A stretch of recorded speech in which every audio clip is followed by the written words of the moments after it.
Howdy.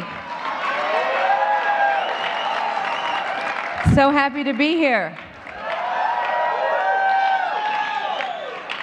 I wanted to be a Boy Scout, but they wouldn't let me join.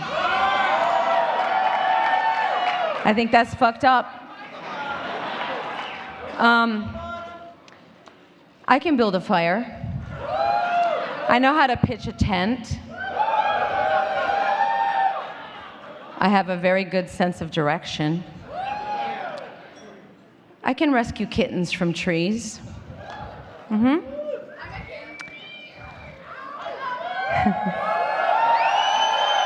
Listen, I want to do good for the community. And most importantly, I know how to scout for boys. So I think that I should be allowed to be a Boy Scout.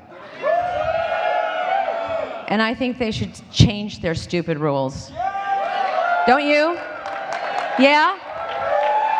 You guys don't sound excited enough. Don't you think they should change their rules? Okay, good.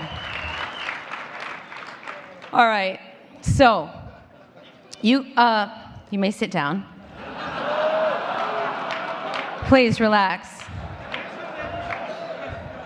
I have a few axes to grind. I'm not going to talk till you're all sitting. I want you nice and cozy in your seats. I brought a book in case you take too long and I need to read.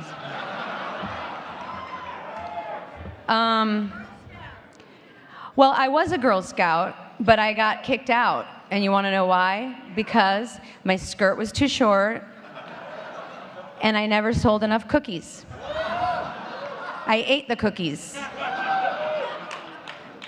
Those peanut butter patties are good. Anyway, we already talked about that. Let's get serious for a moment. You just watched a clip from my recent tour that I went on this. Maybe you saw it live. Maybe a few of you here saw it live. I thought it was pertinent to show tonight because for me it illustrates that things like bigotry, homophobia, hate crimes, bullying, and any form of discrimination always seems to be a manifestation of fear of the unknown, right? Most people are not comfortable with things or people that they perceive as different from themselves. And I would wager that if we just took the time to get to know one another, did our own investigation, looked beneath the surface of things, that we would find that we are not so different after all. We are also under the illusion that with the wonder of technologies at our fingertips, that the world is coming closer together, that people are becoming more familiar with one another, that the distance between one human and another is being diminished. Now, on the one hand, that is true. But on the other hand, it is not true. I believe the opposite is taking place. Because a picture doesn't tell 1,000 stories. A picture tells a version of 1,000 stories.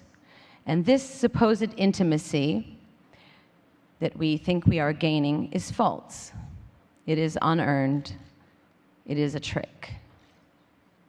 I created this video piece in my show because I wanted to bring awareness and attention to the fact that we don't really take the time to get to know one another, and we need to. If a Palestinian mother sat down with an Israeli mother to talk about their children and how much they love their families, would they really feel such a divide between one another? Would they? If President Putin sat in a room with Pussy Riot,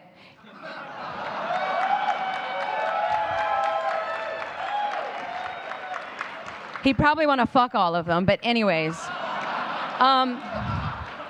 If he did, and he had an open dialogue with them about their point of view as young, creative women growing up in modern-day Russia, would he really have allowed them to be dragged away to prison for 3 years? I mean, think about it. This is insane. because they criticized the government.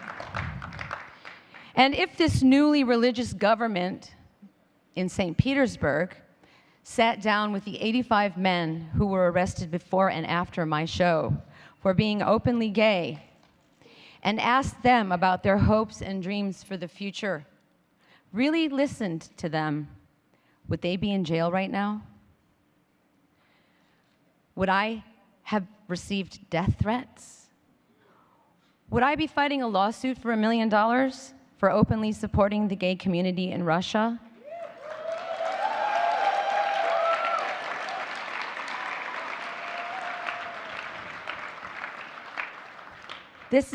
I'm not tooting my own horn here. This is, you have to try and comprehend this because it's so absurd.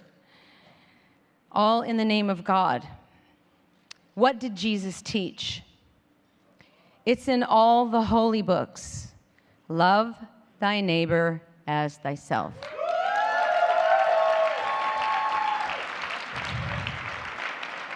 So, we cannot use the name of God or religion to justify acts of violence, to hurt, to hate, discriminate.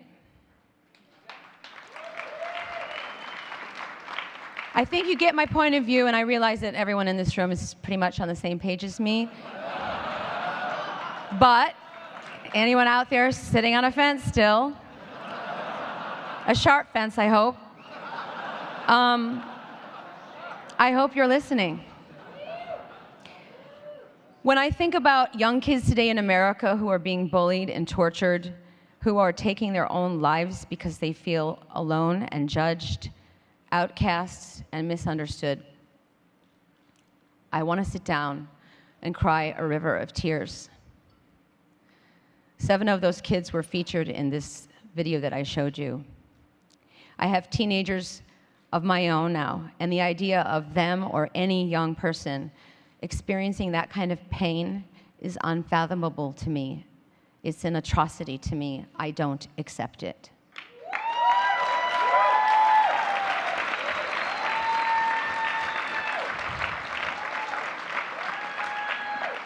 And it's no different than a white supremacist hanging a black man from a tree before the civil rights movement, okay? No different. It's no different than a member of the Taliban shooting a young girl in the head for writing a blog about the importance of female education. It's no crazier than an Iranian gay man being hanged for falling in love with a man. I don't know about you, but I can't take this shit anymore. Okay? And that is why I want to start a revolution. Are you with me? It's 2013, people. We live in America, land of the free and home of the brave. That's a question, not a statement. But I do love that word, brave. I don't fling it around very often. I don't know a lot of brave people. In the song you just heard, I sing the line, "It's so hard to find someone to admire." And that is the reason I am here, to give an award to someone I admire.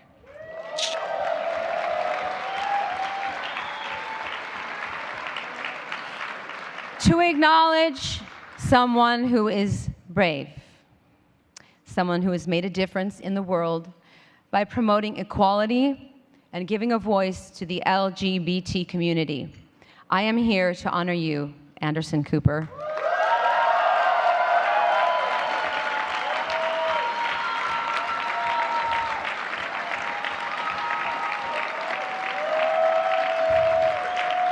Now you can stand up. Now you can stand up. Stand up, stand up. This is the moment. Because,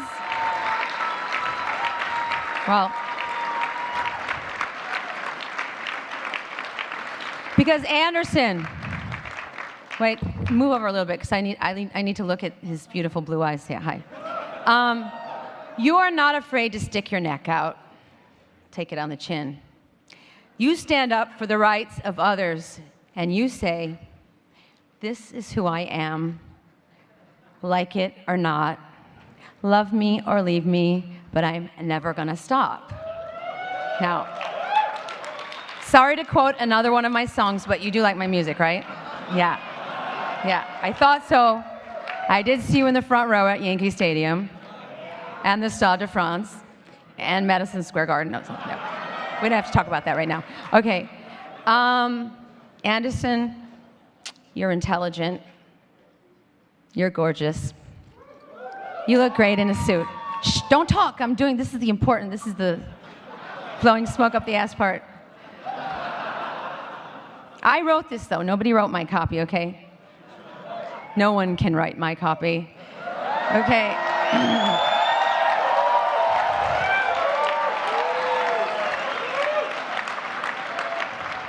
You are an excellent journalist.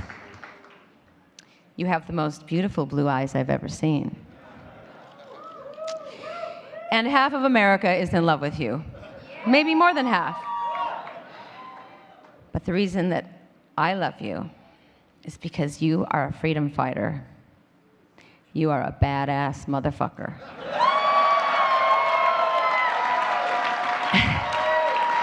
And you are brave. And the world needs more people like you. Okay? Amen.